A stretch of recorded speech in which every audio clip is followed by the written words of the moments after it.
But one thing I like about biology is that willpower, if somebody feels they don't have it, feels like this thing that other people have, but everybody, unless they're brain damaged, like a hole through their head, has two anterior mid-cingulate cortex, one on each side of their brain. Everyone has one. They have two. So I feel like it's just a question of opening the portal. And the portal, I'm going to say it 10 times and forgive me, is I think people go, oh, I do hard things. I do sets to failure, and then I do forced reps.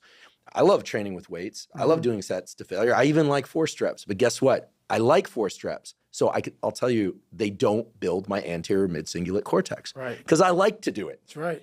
Anything you like to do is not going to enhance this aspect of willpower. And it seems so obvious once you hear it. You kind of go, oh, yeah, of course.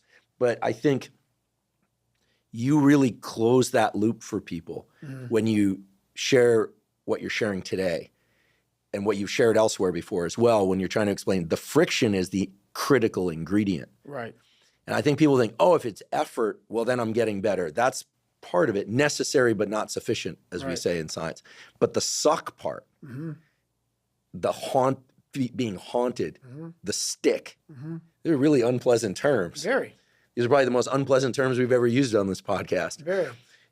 Those are the levers. Those are the gears. And without those, this thing that you're talking about, David Goggins, as a verb. Right. You know, I sometimes make the joke, but it's not a joke. Right. Goggins is a name and it's a verb. People go, I'm going to Goggins that. Right. Right. But that's, I think, again, I'm not a psychologist, but I think that's what you're talking about. The stick, the friction, being haunted. It's the suck part that grows this anterior mid-cingulate cortex. So now you know why there's so many people that fail in this world to figure out their purpose in life.